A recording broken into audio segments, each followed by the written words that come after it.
What's going on, everybody? Welcome to another shuffle with Kimberly Epphone Hunter III. I don't want to call this a tarot reading because even though it's my first official unofficial deck, this is my pawn deck. I made it from makeplayingcards.com with the intention of taking different scenarios of people I've encountered in my life, both online and offline, and protecting their identities, but taking different lessons and scenarios from different people who I've come across in my life, for better or worse, and using it into a tarot deck, if you would even call it that. But it's kind of more my love for psychology and dark humor combined with the ideas of tarot and deep spiritual beliefs, depending on who picks up on them and what it's for. But today's just going to be another one of those videos because I made a deck with 35 cards and I went through some of the cards last night. I just got the deck delivered to me last night, but we're going to go through some more today. It's Friday, October 24th, 7:05 on the clock. Let me know how you rock. And we're going to do some shuffles from Kimberly Epphone so that them feathers shall not ruffle. So let's get down like Charlie Brown wearing a nightgown, and I'm gonna do a few different cards from my deck. This is the pawn deck. It's the wisdom deck by Kimmy Baby, Kimberly Epphone Hunter III. And I'm doing the same shuffle method I've been doing lately, which is one from the middle, one from the top, and one from the bottom. I have no idea what the cards will say as I shuffle them, even though I already made this deck with 35 different scenarios. All of them are combining my love for dark humor, tarot, and spirituality in general, but the main focus is psychology and taking these lessons throughout my life and conveying it into a message so that other people can learn from it if they want to, or if you just want to have a few laughs, that's what we're here for as well.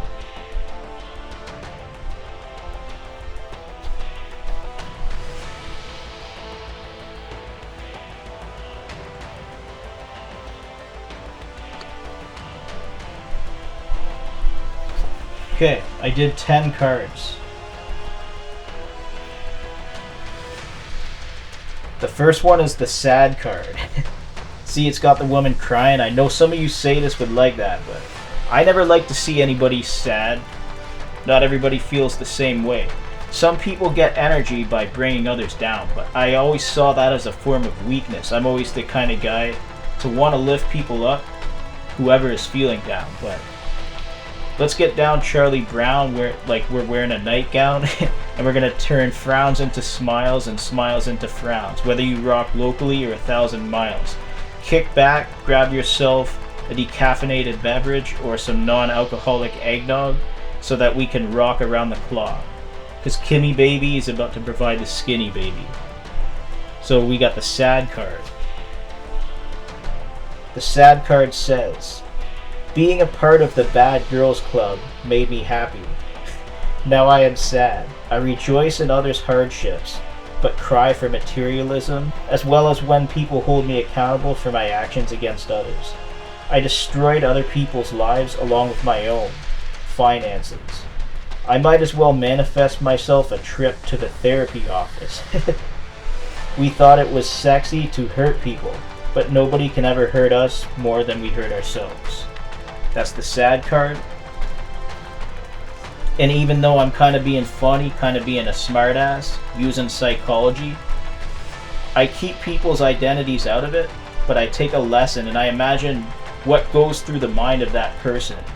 And I imagine being in their shoes, even if they could never walk in mine, and I don't claim to ever have walked in theirs. I imagine myself being that person, and that's how I conveyed the sad girl card. But let's keep it going.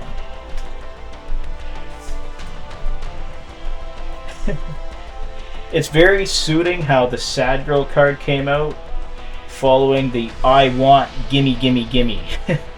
It's just a person who feels really entitled and they feel like they can do whatever they want to anybody, just have nothing ever happen to them. but we have the I want gimme gimme gimme card following the sad girl card. What does it say, bro? It says, why can't I heal? Why don't I have a talent or skill? I want your money, I want your gifts, I want your life. I want everything that you have. I can never have enough. I'm emotional. I want everybody to give me everything. Nobody can ever tell me no. I want your love. I want you gone. I want to hate you. I want to hate you less. I want it all, but the greatest gift I can receive at this point is to be locked up in jail. Because I steal too much from people and I deserve to be locked up in jail. That's the I want gimme gimme gimme card. Whether they get locked up or not, whatever. Uh-oh. The humiliation ritual card. Now, many of you guys might know this one. Whether you're spiritual or not, let me know how you rock with the humiliation ritual card. See how it's got the man in a suit brought to his knees, and there's an entire audience laughing at him. What a festival of ignorance, right? But let's talk about the humiliation ritual. What does it say here, bro? It says they call me Obstacle Boy Roy. My ultimate pleasure is to put others through humiliation rituals. Now it's my turn to experience one for myself, tenfold. It's for a scientific study, and we have the man brought to his knees there, and we're gonna rock a humiliation ritual for science, because we love it. Sorry my light burned out, my bros.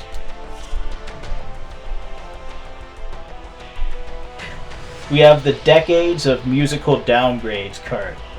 It's a quote from Buddy Rich here. And Buddy Rich said something about country music, but even though I agree with his interpretation of country music as a whole, the words that he's saying really express that when we listen to certain music, we have such a low standard now that we go with who knows who and who says what based on what gets promoted over just what we think should sound good, what we know sounds good, and other people who are music knowledgeable, who are aware of what sounds good, but they just go with who knows who based on who can promise what, and that's what the problem is. But what Buddy Rich had to say about this with the Decades of Musical Downgrades card. First of all, let's read the quote. He said, "We try very hard to accomplish things like the moon landing, new cars, and fashion statements, all a step forward. Country music is a giant step backwards. Anybody can do it. There has to be a higher degree of musical intelligence to listen to the better things rather than the simple things." Now, I don't even agree that anybody can do country music. I can't do country music. And even though I don't think it sounds good, I care more about his interpretation of musical intelligence than the fact that I'm just not enjoying country music at all. I'm sure some people who listen to country music probably hate metal or rap, but Buddy Rich was hating on rock too, so I can't really say he wasn't a pessimist about a lot of music genres. I just agree with what he had to say here. But he was hating on rock music as much as any other genre. He was talking shit about people who play traditional grip on drums. Now obviously I could never play like Buddy. He was more of a jazz guy. And even though I don't like jazz, I just like what he had to say here. So I'm going to read what the other thing says for Decades of Musical Downgrades. At least when everything sucks, including us, the new standard is low enough to forget all about the entire concept of music and go join some low-tier third-party organization. Well, isn't that something? And that's how I came to understand, even though I was good at something and I was coming into something good, one person with a big mouth, or a few people with big mouths, who are willing to tell lies on others, to slander them, would put themselves in that low tier third party organization so they can sit on their ass and do something like play video games when I'm actually here for music. And now I'm competing with the lies the guy who plays video games says about me behind my back, whether it was somebody I met or not. And most people who talk shit about me have never met me, but the ones who have and are willing to talk shit are just desperate for attention, and that's why they're doing it. And it's all lies and they're full of shit, but let's keep moving. Not only is it a musical downgrade, it's a downgrade of technology where somebody who wants to be a musician and do good has to go through the backlash of people talking shit who don't even do music themselves. Or somebody also does do music, but they would rather compete with you than just simply clap for you or enjoy the show and not say anything. So that's kind of interesting. Now we have the messy millionaire, and he's sitting there with a bottle of whiskey, smoking a cigarette, looking like he just came off of Skid Row, but he's a millionaire. Why is he so messy? Let's find out. The messy millionaire card says, I have more money than I can spend, but my problem isn't how much I have. It is my ability to become the messy millionaire. Turning to excessive drinking, drug use, and other addictions, I cannot control my basic needs as a responsible adult anymore.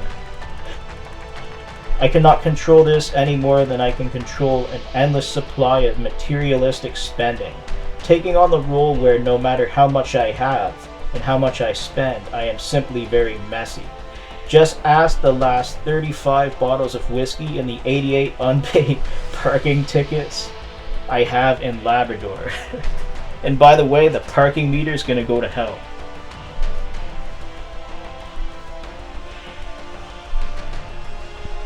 Oh, okay, the mismatched Cupid card.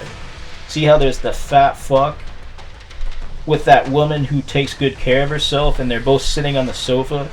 The fat guy just wants to see the next episode of Matlock or whatever's playing on loop. He's low vibrational and weird. The other chick is probably just a bad girl who wanted to pick his pockets, even though she's hot. He's a fat motherfucker and she's too sexy for him. But let's see what it has to say here. The mismatched Cupid card says, to be loved, desired, and admired is a beautiful thing. Yet sometimes a mismatched Cupid reveals to you not a woman who likes or loves you, only a girl who will catfish you for a come-up, depending on your money or whatever else she can take from you. In extreme cases, she will hate on you for sport and hurt you for some sort of organized religion. Just avoid her. She's too hot and you're too fat.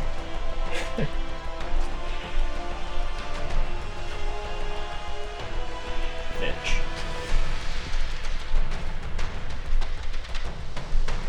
It's very suiting that I drew the ice cold villain card.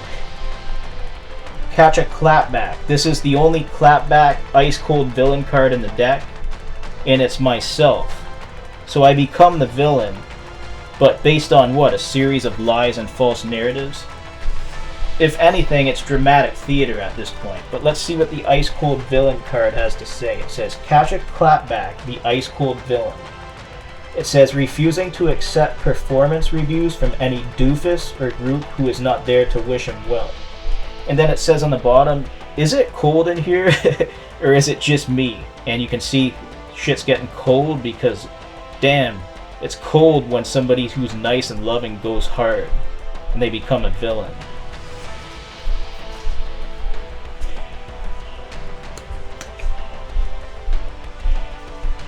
Now we have the motor mouth, and you see the guy cannot keep his mouth shut for longer than 0.2 seconds, and his mouth is always open. It's a nice mic, by the way. Is that an SM7B? No, don't worry about it, bro. But we have the motor mouth. It says, you got an annoying voice, bitch. The day I shut up about you is the day you stop messing with me, but because you continue to try me, I am like a motor mouth at the Checker Flag Speedway. By the way, this is not intended at anybody who has an SM7B. and is on social media but might have stumbled across me before, even though I'm just kind of joking around. In some cases, people use SM7Bs just to fuck with me and try and show me up or something. They make it out to be like a competition, but we're not even doing the same sort of thing. And if I'm watching somebody else, I'm not looking to cheer on their downfall. If anything, I'm wishing them the best, but they don't always feel the same way about me. And we got the motor mouth there. That's what it is, bros. One more card. Isn't it suiting how the clown card came out last? The clown card says, taking the wrong advice, making poor decisions, blaming other people. Oh no! That's the clown card. And you see you have the clown there making a goofy face. He's got his goofy little hat. I think he got it at Burger King because the lady took pity on him for being mentally challenged and a fucking retard.